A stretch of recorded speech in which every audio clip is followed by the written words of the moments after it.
Good afternoon and welcome to today's session. This is our Lunch and Learn. It's going to be covering the topic of increasing efficiencies through lean thinking. My name is Brett Blake and I work for an organisation called BBI Services that is bringing this Lunch and Learn to you via the Supply Chain Sustainability School. So thank you for joining us today. And for those of you that have just joined, please feel free to click into the Zoom chat. And in there, you'll see a link to the Miro board that I'm sharing via the Zoom call today. Okay then, so today we're going to be looking at increasing efficiencies through lean thinking. In today's session that will last about an hour, we're going to go through a short welcome and introductions to around what the session's all about. Then we're going to look at around what does lean thinking and efficiencies through lean thinking actually mean. What do we mean by that? And I'm going to go through a little element around how do we learn to see where our efficiencies are that we can start to work on to improve the situation that we're working in. There's going to be an opportunity to understand what actions we can take and understand the challenges that we face within our own businesses and our own teams to get efficiencies working for us. And finally, we'll finish with 15 minutes questions and answers. So today's session is a lunch and learn. And later on in May, we've actually got a workshop that aligns very nicely to this lunch and learn. So if you want to go into a bit more detail, please feel free at the end of today's session to sign up for the workshop. So in this session today, what will you achieve? So by attending this session, you'll start to understand and hear about the approach identifying efficiency losses, whereabouts they are, and how to tackle them. We'll start to think about what do we need to consider around efficiency and what steps can we take to improve the situation we're in. We'll identify with some of the challenges that you'll need to overcome when working with the people that work within your teams. Then finally, we'll have an opportunity for you to answer any questions that you have. So for those of you that are new to Miro, there are a number of things that you can do. As you can see from my screen share, I'm just starting to zoom out. And you can use a scrolling wheel on your mouse to zoom out at any time and then zoom back in. For those of you that haven't got access to the Miro board at the moment, please feel free to click into the Zoom chat where I'm adding the link to the Miro board that you can use today. You'll notice on the Miro board there are a number of icons that are moving around. These are the people actually on the board at this moment in time. If these become a distraction, please feel free to click the little blue arrow towards the top hand side of the screen. By clicking that, it actually removes everybody's icons so you can see clearly what we're going to be presenting today. So you can click that to show where everybody is, or you can click it again to take them away. If at any time you're not sure where I am on the board, please feel free to click my face and you can actually follow me and it'll bring you to where I am on the Miro board at any time. So the beauty of the Miro board is that you can actually zoom out, you can move around the board at your leisure to find what we're going to be looking at next, or you can have a reflection of what we've just worked on. But at any time, if you lose where I am, please feel free to click my face and it'll bring you all back to where I am and what we're discussing next. There's just a few things around navigation. So for those of you that have not used Miro board before, you can navigate using a scroll and using a mouse, or you can use a touchpad. And by the very nature of just identifying with the settings on the Miro board, you can identify the preferences that you would like, whether it be mouse or trackpad, and you can choose which you would like. And that will help you navigate around the board in a simple way. One of the functions we will use today on the Miro board is adding sticky notes. And these sticky notes are for you to share some of your thoughts and ideas as we go through today's workshop. To do that, identify with the sticky note icon towards the left-hand side menu. Identify the colour you would like to use. And then the next time you click on the board is where it will place the sticky note.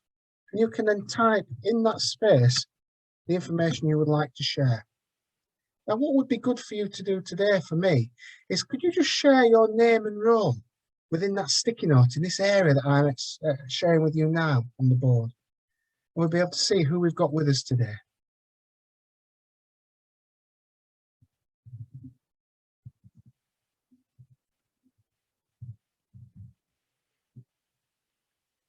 When you've added your thoughts with a sticky note, you can resize the note by making it smaller or larger, or moving it into a space that's not obstructing anybody else's sticky note. So please feel free to have a go at doing that as well.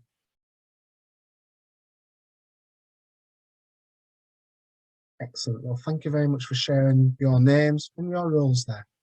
And please feel free to use these sticky notes as we go through the rest of the session today in sharing some of your thoughts and answering some of the questions that I will pose and what it actually means to yourself around efficiencies and lean thinking around efficiencies.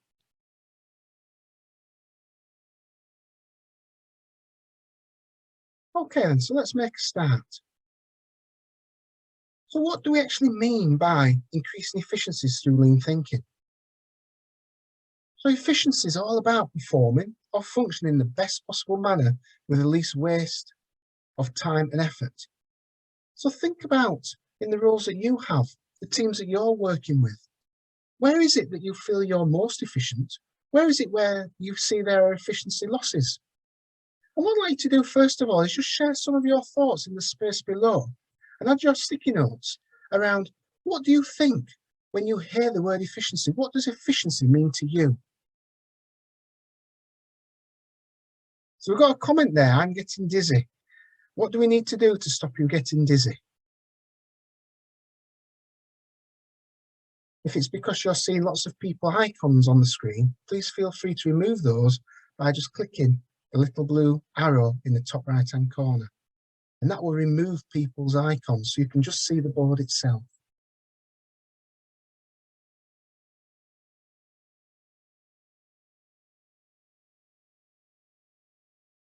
So productive, yeah, production, productive, productivity. That's what we mean potentially by efficiency. How do we become more productive? We become more productive and more efficient by removing the things that stop us from achieving what the goal was in the first place. Something is efficient when it maximizes outputs with given inputs. Absolutely. So understand what you need to be focused on to get to that known outcome in the most effective way. Think about how you communicate with your people, how that communication lands, how many times you've got to reiterate that communication for that communication to land. If it's right first time, then we're more efficient.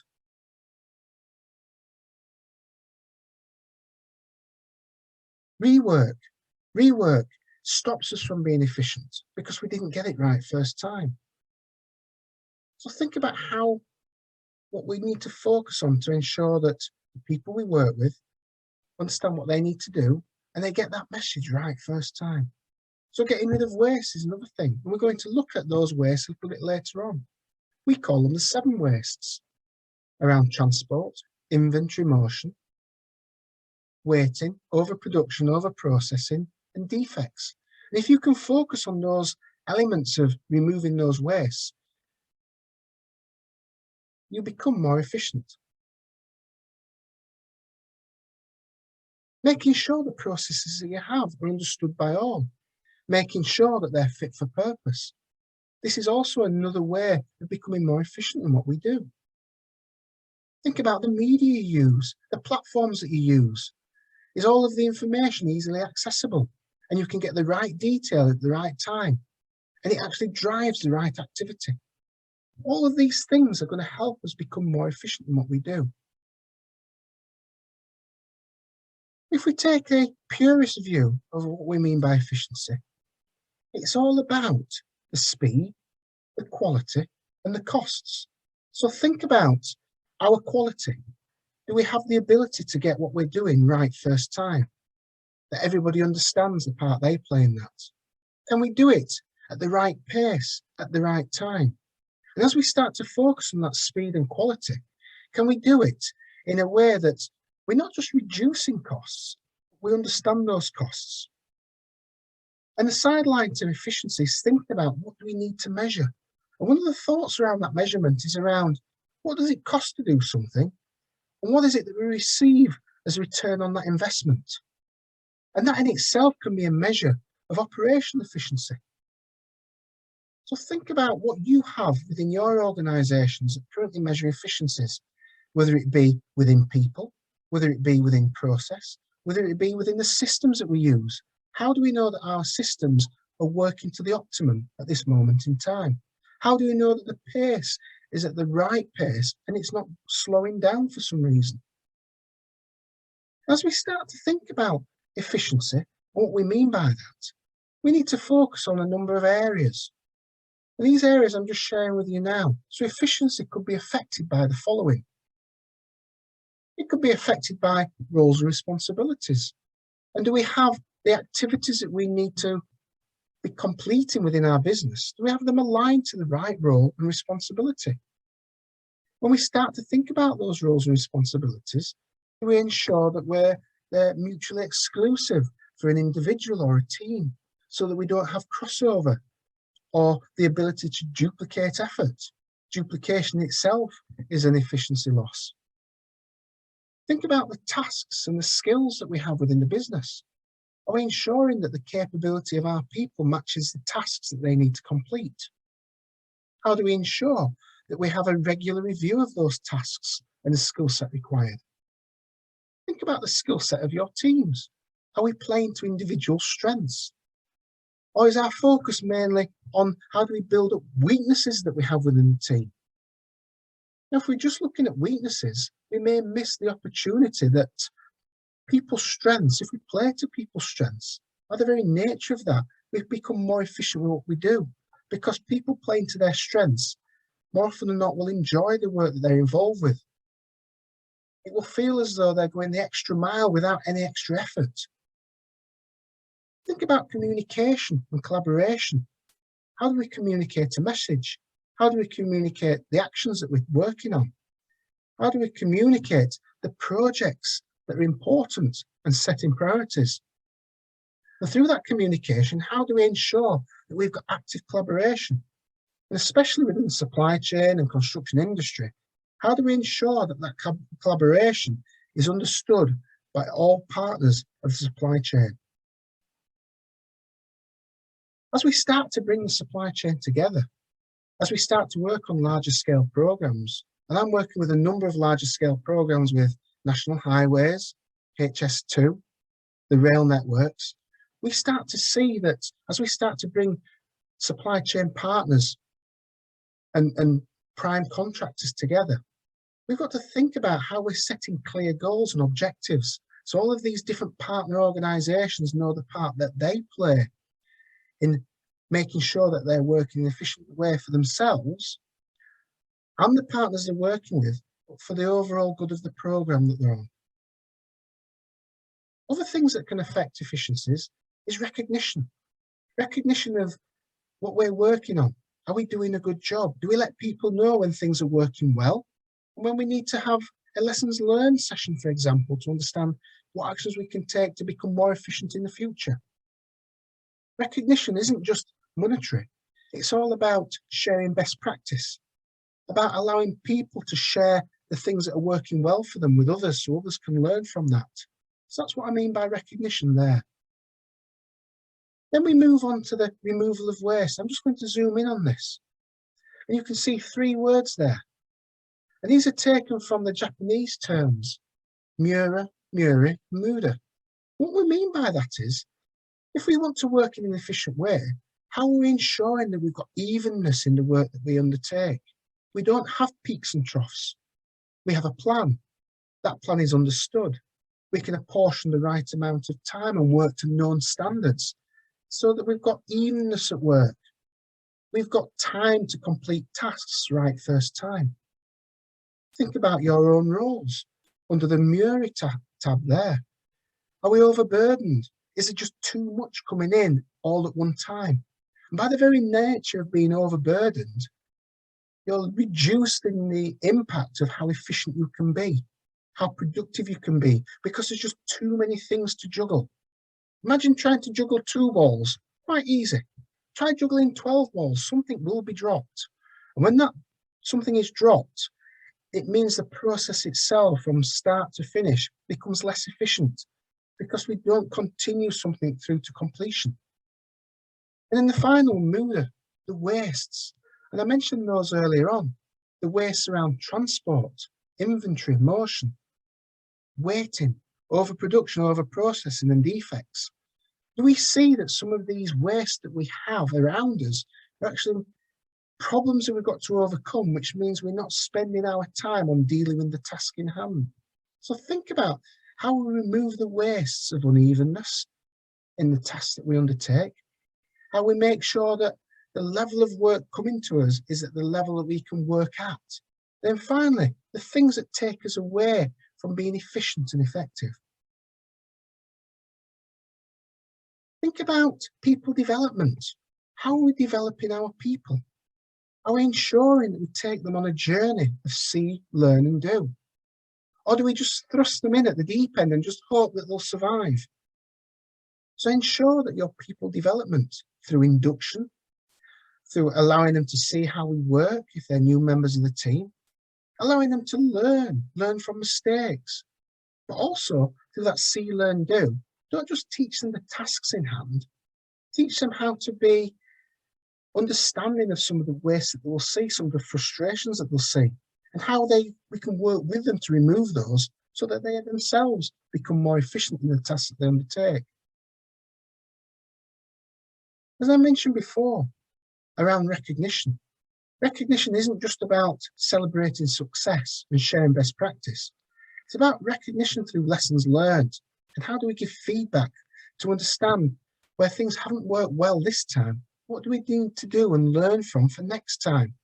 And then share that across the team. And then the final one there I have around efficiency is understanding your why, your purpose. What is the vision? What is the direction that we're aiming to achieve as an organisation? And the most efficient organisations that I've worked within have a good shared understanding of that vision, the reason for being. And every activity that they undertake, they cross it across the vision to understand, is it the right thing to do? Is it the reason we're here? Does it meet our purpose? So think about those elements around efficiency.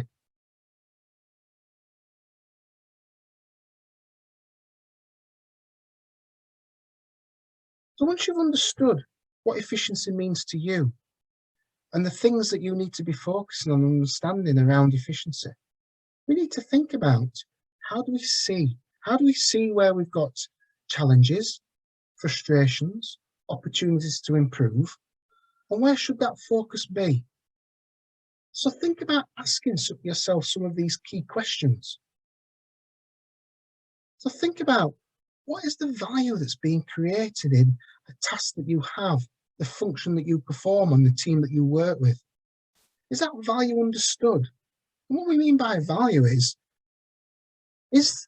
the people that you're doing that role for, the people that are going to be receiving the end result, is everything that we're doing, is it something that if we ask them to pay for that service, is it something they would be prepared to pay for? Can they understand how we're changing the form or function of the things that we're working on? And if they can, that's good. If they can't, the challenges are, we've got things that are built in, these wastes that are built in, that are not understood, that are not changing the form or function, that are not aiding the process itself to become efficient. Think about some of the systems that you work with. How many clicks of a mouse does it take you to get through to the area that you need to access some detail or input some information? If you're working on a design, how many versions of that design is there that you're working through? And how many changes have there been that can actually reduce the efficiencies of getting that design signed off and used by the next part of the process? Think about when you're at work, how much time you're spending on the things that you've planned to do and how much time you're working on things that have been unplanned, that have come as a surprise or a problem that's occurred. How many times as a team do you find that you're having to put that Superman cape on and fly around the office or this working site to think about, okay then, I've got a problem that I wasn't expecting here. I've now got to fix this before I do the things that I plan to do. These are all things that can start to challenge the efficient ways of working. Think about the resource that you have. Is it trained up to the right capability? Do you have the right understanding of every task that you're there to do? And can you perform that to the best of your ability? Or is there something that's been thrust upon you that you've not seen before? You're going to do the best you can to work through it. Think about how you give feedback, and feedback that can be used in the future to say, if I see this piece of work again, this is the support I require to become more efficient in the future in the tasks that I'm working on. And as you start to think about some of these challenges and these frustrations that you have that take you away from what you plan to do, think about what led to that. What were the inputs that actually started to raise that issue, that challenge that you're facing? As we start to think about efficiencies, think about what can you do differently? How can you manage the effectiveness of the inputs, the information you receive, the detail you receive, the actions you've been asked to work on? Is there an order that would make more sense to you, that would help you in the way you do things? And we'll start to look at, in the next couple of minutes, a structure of being able to see how processes flow, where some of the hold-ups could be, where some of the frustrations lie that can cause challenges with efficient working. I'd like to just share with you now an example towards the bottom of this section. And it's about some of those inputs. And this is taking an example just from a construction project. So if you don't work within a construction project yourself, just think about some of the inputs that you see for your typical role. So think about what those inputs are that actually set you on that journey of a task that you're working on. Where we've got that little bit of an icon there that says day in the life of, think about if we want to improve efficiency in what we do, we've got to think about what we're working on, what worked well, what didn't work well. And as I zoom into that icon there around dialogue, think about what is it that you do through the course of the day? When are you most efficient at certain tasks? So for myself, if I'm creating some new training material, I tend to do that first thing in the morning because that's when I'm most creative. And then in the afternoon, I tend to make communication and contact with people because that's the best time for me and the most efficient way of working that I found. That anything that requires brain power, so to speak, the creation and development of materials, the way of thinking and challenging the way we work, I do early on in the day.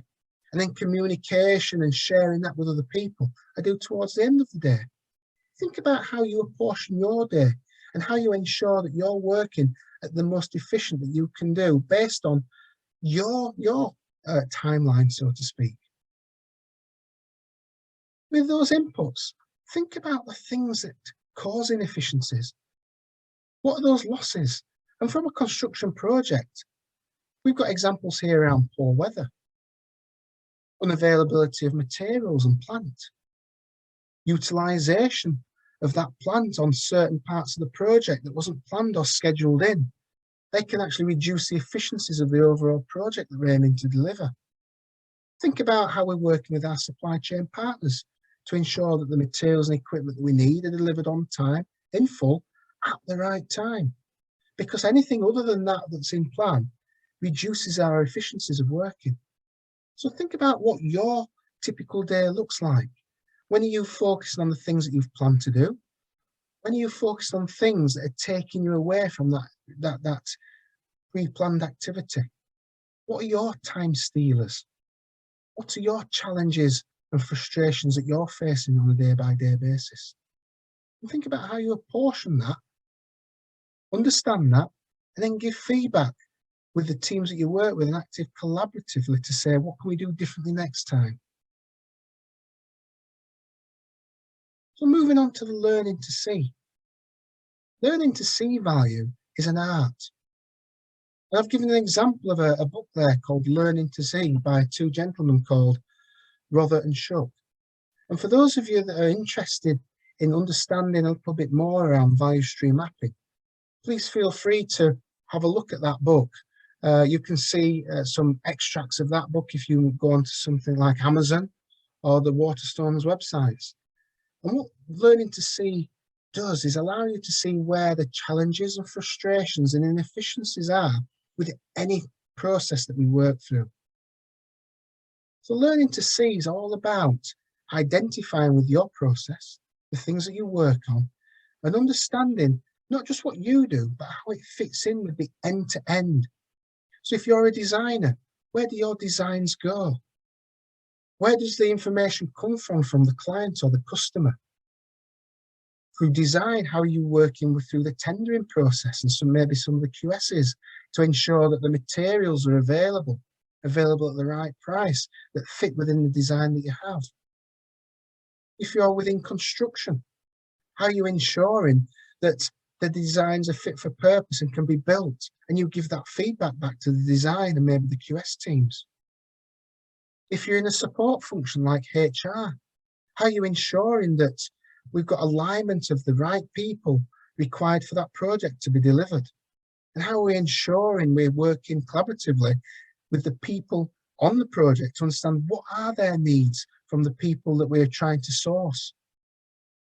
If you're working within quality or the environment, how are we ensuring what we do, maybe some of the sign-offs and the legislation that we've got to work in, is working alongside the projects that we're working on and not becoming a waiting challenge, making sure that we move seamlessly with our quality, our environment challenges to ensure the project can still be delivered with all of that goodness and understanding.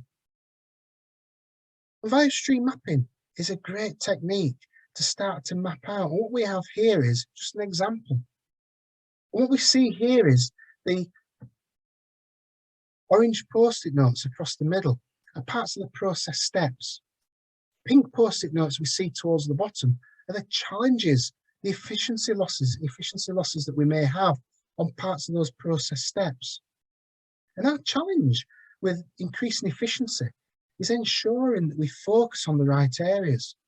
So for example, if we try to focus on this area in the middle here, where there's very few pink post-it notes that are causing frustration or efficiency losses, if we focus on trying to improve that area, the overall gain of the process that we're working on might not be seen. Our challenge is to start to clear out some of these wastes and frustrations that have been identified by the pink post-it notes on our value stream map, to say, by focusing on these areas, removing some of those challenges, by the nature of doing that, we'll become more efficient in what we do. Our focus is on delivering the project or process and not on trying to overcome all of those challenges that we face on a day-by-day basis. So value stream mapping is an excellent way that will help you visualize what our process looks like through collaboration with and engaging our people, capturing their thoughts around where their challenges are. They can give feedback on where they feel that their productivity or efficiency is low, and areas that we need to work on to improve that. We can use those 7 ways I mentioned earlier on again to start to expose and categorize where our challenges are that we face. So value stream mapping is that technique and tool that will help you learn to see where our process is, where it's working well, and where those challenges are that we face. Now, moving on to taking action. It's all good and well capturing some thoughts and ideas of where efficiency is faltering and where we're seeing some challenges. But it's all about now thinking around how do we move from that current situation into the future situation, the future situation where we get into more of a utopian feel. Things are working well, right first time, every time. And we do that through these 6 elements. So think about what you've captured, some of the challenges that you faced. And first of all, how do you eliminate those? How do you stop them from happening in the future? And it may be that you've got to work together as a team to either problem solve and create an action plan to eliminate the things that are causing those efficiency losses, those frustrations that you have. It may be as you start to look at your value stream map, and as you can see the difference from the current to the future state here, It looks more streamlined, and that's because some efficiency can be gained through maybe combining activity. If you've got multiple systems or multiple places where you're inputting data, if you can combine activity so there's just a one place for all information, a one click puts it to the right place, a one click allows you to access that information right first time. Combining that effort can help. And I always use an example here around month-end reporting. How many month-end reports go from one team to another to another? And how much of that report is actually used to guide and challenge thinking in the future? And if we understand how that month-end report comes together, there may be some combining of activity where the day-by-day reporting that we do can just feed into that month-end reporting that we have, rather than it being an activity in its own right at the end of each month. Think about activities and the order of activities.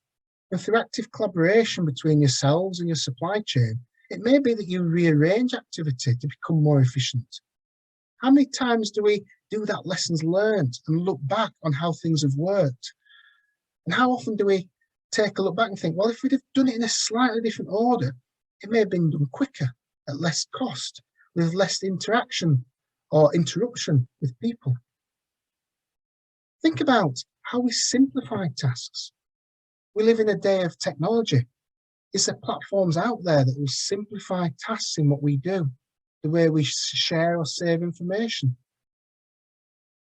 And once you've gone through those four elements, that's where it's key to start to standardize. What does the new good look like? What is the new way of working that we need to follow to ensure that we're always staying efficient with that best way of working, that best practice? And you notice the last word there is automate. And typically and traditionally, people will try and automate activity first rather than last. And to become more efficient, it's better to remove some of the challenges through eliminating waste, combining effort and activity, rearranging for the best fit, simplifying tasks and then standardizing that before you automate. Don't fall into the trap of automating things that are wrong and then having to fix them in the new system. Automate excellence. And you can do that by using these 7 ways again and identifying with what it is that's taking you away from being able to deliver that excellence. So once you've understood where you are, where you want to be, the challenge then is moving into that future state. So think about how you do that as an organisation. Think about how you're setting those actions that each individual and each team can work on. And there's alignment between those teams so that they're moving at the same pace around that elimination of inefficient ways of working, that combining of activity, that rearranging of activities so it's done in a more efficient and effective way. So think about how you pull your different functions and different teams together so they're all on the same page and moving together at the same pace. And what I'd like to do now is just spend a few minutes with what we've gone through for you to just share with me around what actions will you take to enable you to see on your site. And what do I mean by actions?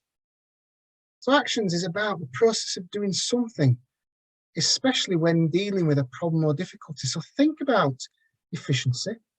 Think about the things that are causing you challenges and frustrations that may be affecting how efficient you or the team are working on that project that you're working on. And think about what actions will you take to enable you to see. And please feel free to add your post-it note into this little area. Now, following on from today's session, we will share this board with you all. So please feel free to put some comments on here that will help you think about what we've gone through today and provoke a thought for you to use within your own teams for the future. For those of you that don't have access to the Miro board, please feel free to add a comment into the Zoom chat, because I'm more than happy to copy and paste across that note from the Zoom chat into the Miro board itself.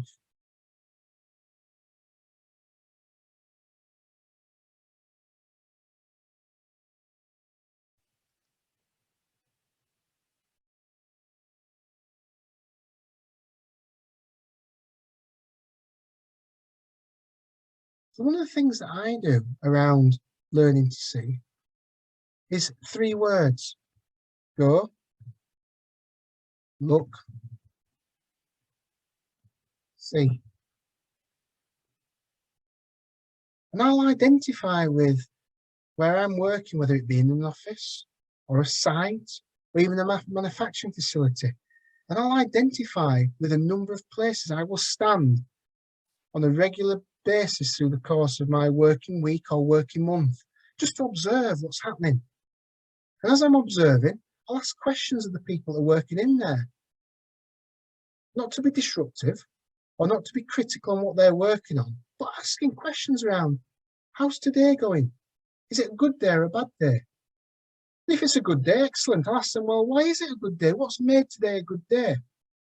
If it's a bad day, I'll ask them, okay, bad day, is it worse than yesterday or is it better than yesterday? And what caused it to be a bad day for you? Because when we start to break it down into its simplest terms around good day and bad day, that in itself can cause efficiency losses for those individuals. The frame of mind is not right for work if they're having a bad day. If something's taken them away from an activity they were hoping would just flow, and actually it's just caused frustration. I've got a good example of this myself. I'm currently today working on my daughter's computer because mine decided to just stop working yesterday. And that caused me ultimate frustration. But rather than that guide how the next day would go, I thought, well, what can I do to take action? And I found an alternative, which hopefully is not causing any problem with today's session. So think about how you can turn a bad day into a good day, and how then you give feedback to think, how can I tackle that better in the future? So let's have a look at some of the comments that you're putting in there. Sleep on it, night processing. Yes, I do like that. And one tip that somebody gave me a number of years ago was to take something like a pen or a piece of paper or a post-it note to bed with you. And they first of all told me, if you're sleeping, you may wake up in the middle of the night and just make a note of it. I thought, yeah, that's a good idea. But then I couldn't get back to sleep after making that note. So somebody else told me with the brain in mind, rather than making a physical note when you're sleeping on it, if you do wake up, have something at the side of your bed that when you wake up, just knock it on the floor and then think about what it is that you were contemplating. Because when you wake up in the morning, you'll find that thing that you've dropped on the floor, and that will provoke a thought to what you were thinking about during your sleep. So that is sometimes a good way to process things without disrupting that sleep pattern. Looking to do process stream mapping as a basis for root cause analysis and our offer, excellent. And think about where you start with your process mapping. Don't fall into the trap of just becoming a team of happy mappers. Think about how you're delivering your workload, as well as understanding where your challenges are faced.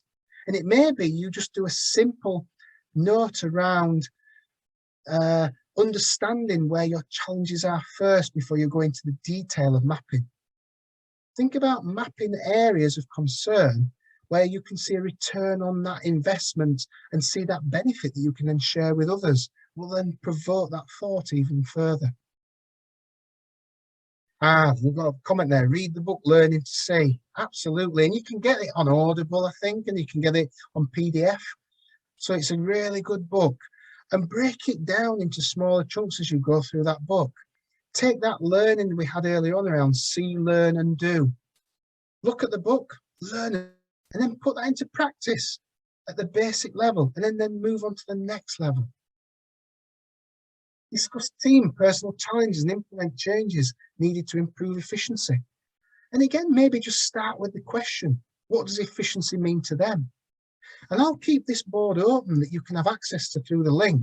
So please feel free to share this board and these comments with your teams with a view to get their comments and their understanding of what does efficiency mean to them. Because actually we're all different in our approach. Efficiency may mean something slightly different to me than it does to you, but tap into what efficiency means to people. What are their drivers? What are their goals? Automate excellence. Yes, I like that. I think you have to do that. Go through the process of removing the waste first, rather than buying new platforms and ways of working. That's just like buying a silver bullet. Invariably, they don't work. You've got to look at what you do, remove what you don't need to do, create that excellence, and then automate that and make that a way of living, make that inherent in where we do things. Encourage buying department to procure directly as possible, ideally direct from manufacturers, eliminate unnecessary double handling, simplify communication, create relationships with source of product. Thank you, Andrew, for sharing that. And again, that sounds utopia. That's brilliant. Think about how you break it down into maybe some of the key procurement things that you're looking at. First of all, start small rather than trying to eat the whole elephant at a whole time. Think about maybe some of the repeating activities that they have, fine tune them first, and then move into some of the other challenges that they may face. So thank you very much for sharing some of those comments there. I just want to now move on to the next part of the Lunch and Learn today, which is about understanding challenges. So understanding challenges to efficiency. So think about what it is that's minimizing efficiency and what it is you'd have to do to turn that dial to maximize those efficiencies. And I go back, and these are referring to what I call the 5 principles of lean. And the 5 principles of lean were developed and created many years ago by 2 authors called Womack and Jones. And they studied some best practice, some best manufacturers in the world to understand, well, how do they do what they do to increase efficiency day by day? And they brought into that thought these 5 principles. And the first principle is understand your customer values, or understand what your customer values. So what is it that we're there to deliver? Who is our customer? The customer you may have may be somebody within your own internal business. So for example, a HR or a finance team, their customer is potentially the ones that are delivering the work. Whereas if you're on a project and you're building a construction, maybe a high rise, or you're doing some infrastructure, your customer could be National Highways. It could be British Land, for example. So think about what your customer values first of all. And if you can ensure your processes and the things that you work on are adhering to that value, what the customer really needs, the chances are you're efficient in the way you do that. Once you understand your customer values, think about how you map out your key processes. And you can use that thinking around learning to see. That book, Learning to See by Rother and Shuck, that will help you understand how to map out your key processes. And then once you've mapped out those processes, looking at the material flow, the way we hand off our activity from one team to another to deliver what's required, and also the information flow, how we communicate with each other, whether it be through systems or whether it be through face-to-face, what is that communication that's required to ensure our processes work, the material flows, and we take on the right activity at the right time. Once you've mapped that out, think about, as I showed in the earlier example, how you capture those wastes that don't allow your process to flow. And those wastes are things around that. Have you got unevenness of process where we've got too much to work on one day and not enough to work on another day? Are we overburdened? So an 8-hour task becomes 14 hours and we've still got to complete it at the same time. And what wastes do we have that are taking us away from that process being efficient? Those wastes around transport, inventory, motion, overproduction, overprocessing, waiting and defects. And if we can't get our process to flow, think about what mechanisms you have in place that sets triggers of when we need things to happen. And that's where we create pull. And the best example of creating pull is how supermarkets work. They work by the very nature of we go into them, we purchase something, whether it be milk or eggs or cereal. And that sets a trigger to the supermarket of when they need to restock what we have taken. And then that sets a trigger of what needs to be remanufactured to replace what has been taken out of the central stores so that there's something there to be restocked next time. So think about what you have, what your triggers are, and how efficient they are. Are they touchless? Is it all set by system? So supermarkets work by barcode. Barcodes give that indication of what needs to happen next without a manual input. Then finally, the fifth principle to focus on around maximising efficiencies day by day is think about that perfection. Don't become complacent that what we've done today is okay. Think about what do we do and what we need to challenge tomorrow. What measures do we have in place that are measuring efficiencies? What measures do you have as an individual that says whether or not you've been efficient today and you've been able to do what you hope to achieve? And as you think about those efficiencies, consider your approach. Think about the values and behaviours of the team that you work with. Think about how do they live those values? How do they ensure they're challenging themselves day by day and feeling comfortable and secure in actually raising when something isn't working well? That they're not going to get chastised or criticised for something not working well, that we're there to support them as a team. And think about what you have in place as a business around your vision, your mission, your strategy of how you're dealing with efficiency and how you're ensuring that people are in a place where they can actively communicate, collaborate with each other and start to challenge what they could do differently. And finally, before we go into questions and answers, think about how you work with your teams with that view of how do we get them to think about, yes, I can do this. Yes, I will challenge efficiency. Yes, I will work with other people to understand what is working well and what isn't working well. Think about how you're driving decision-making, sign-off processes to the appropriate level within your businesses. Think about how you're preparing for the future. Think about how you're setting that direction so people understand what they need to work on. They can expose their opportunity they need to focus on. But more importantly, how they feel, how we make them feel to actually inspire that improvement and take action themselves. I'd like to just ask you now, just share with me over the next couple of minutes your feelings around what do you need to do next? What are your current challenges that you're facing that are affecting efficiency? And what actions will you take to improve efficiency based on some of the things that we've spoken about today? The workshop that we have that we're going to be doing on May the 17th, if you're available for that day, we'll be exploring in more detail what we've covered today and how do we make it work for ourselves, our teams and our own businesses. I'll just give you a few minutes just to share some thoughts.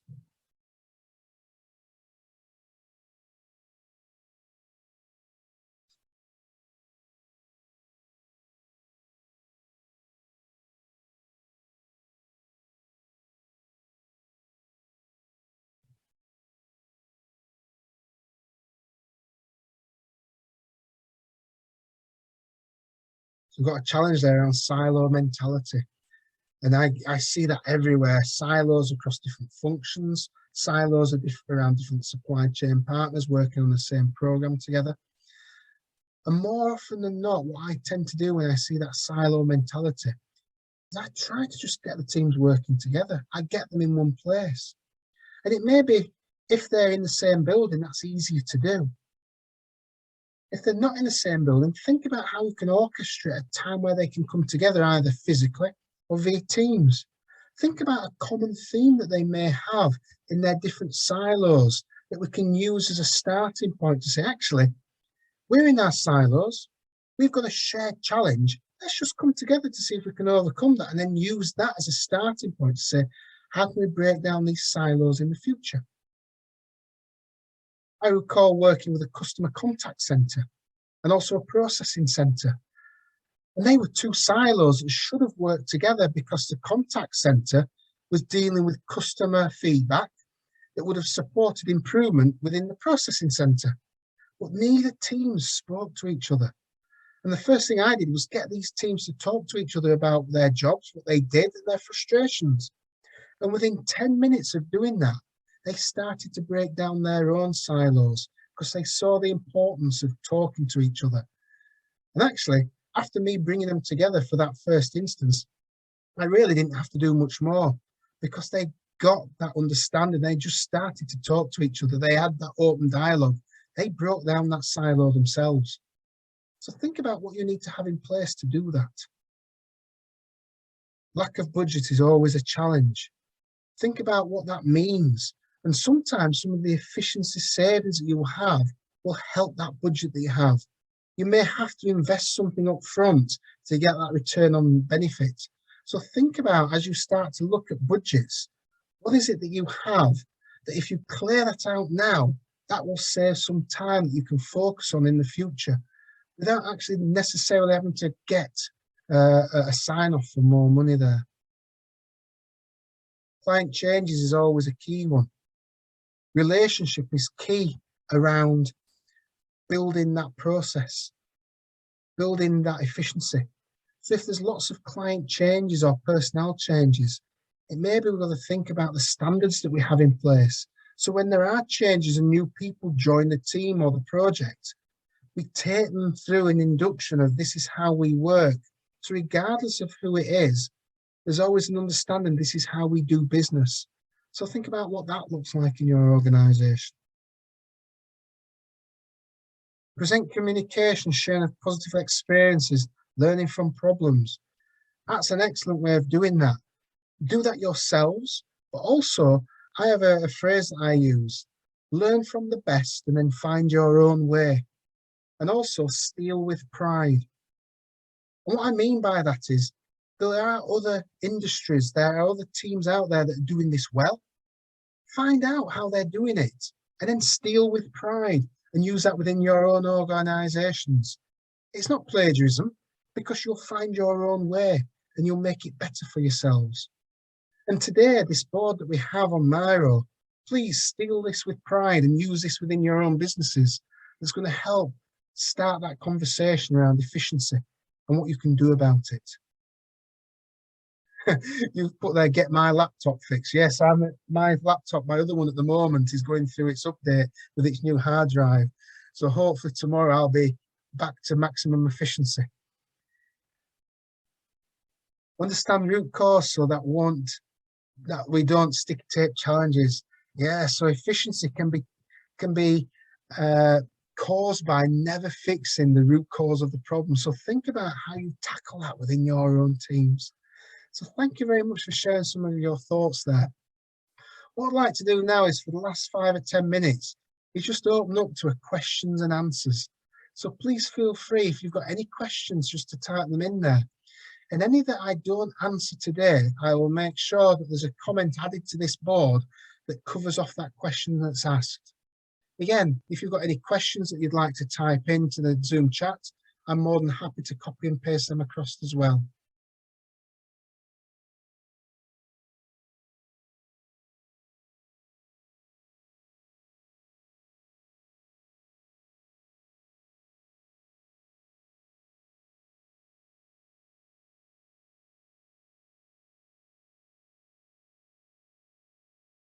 And while you're thinking of your questions and answers there, I'm just going to add into the Zoom chat the link to the feedback of today's session.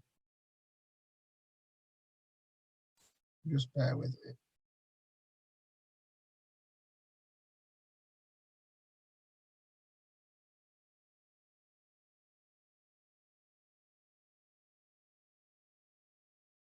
Not that one.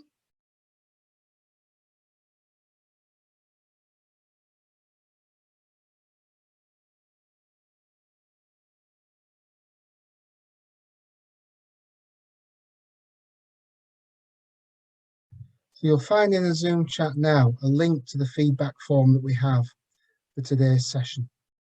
You can access it through the Zoom chat, Or you can also access it through the links that I've added on here. There's the Zoom link that'll take you straight through to the feedback, or in the little icon in the top right hand corner, whichever you choose as a preference to use, will take you directly through to the feedback that we have for today's session.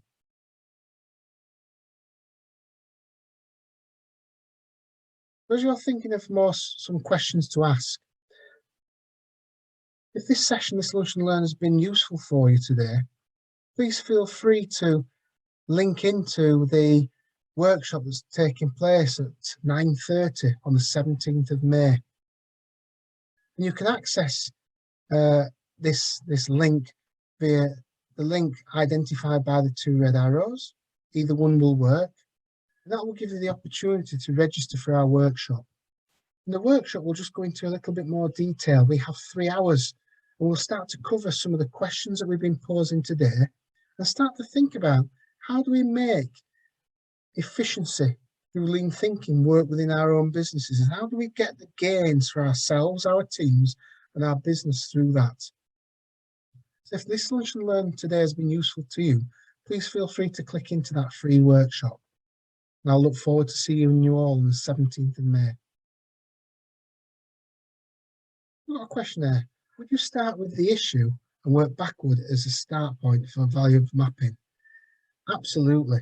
So think about some of the processes that you have within your business and think about the ones that aren't working well for you first and start there. Once you've started to get some improvement from those processes, then you can maybe start to map out some of the areas that aren't necessarily causing a problem now, but you want to make better. So think about what's urgent and what's important for you as an organisation. And think about dealing with the urgent issues first. Because if you don't deal with the urgent issues first, the chances are as an organisation, you might not be there tomorrow. So think about mapping and challenging the things that are causing that pain. And that pain could come from feedback from a client or a customer, or it could be feedback from an internal team saying, the work you're doing for me as part of this process isn't working, and use that as a starting point. Anyone got a lean supplier approval process they want to share?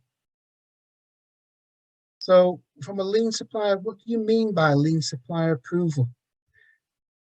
Is it about you want a lean supplier, or is it you want a process that is lean that gets you a better supplier and a more robust and simplified way of identifying a supplier?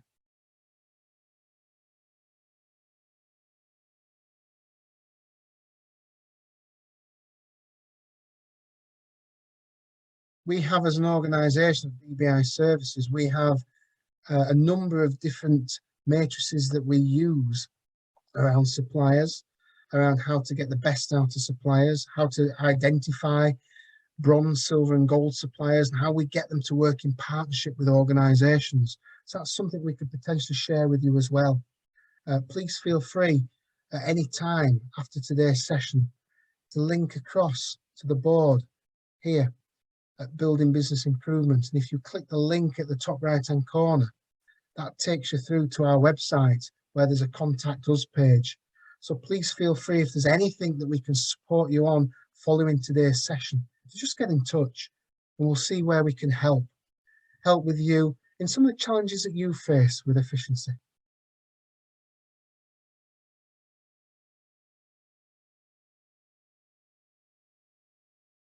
We've come to the end of our hour today, and thank you very much for all of you that have joined today's session. As I mentioned to you before, any questions that have been posed on this board here now, I will put an answer on after today's session, of which you've got access to the response. If you need any extra support from ourselves in the future, please make contact through the Supply Chain Sustainability School directly, or through the link to our own webpage here, Building Business Improvement or BBI Services, and we'd be more than happy to help. So thank you very much for your time today. And if you can, before you leave, please feel free to fill in and complete the feedback form that we have. Your feedback will be really useful to us in ensuring that these workshops hit the mark in the future. So thank you very much for your time today and have a good afternoon.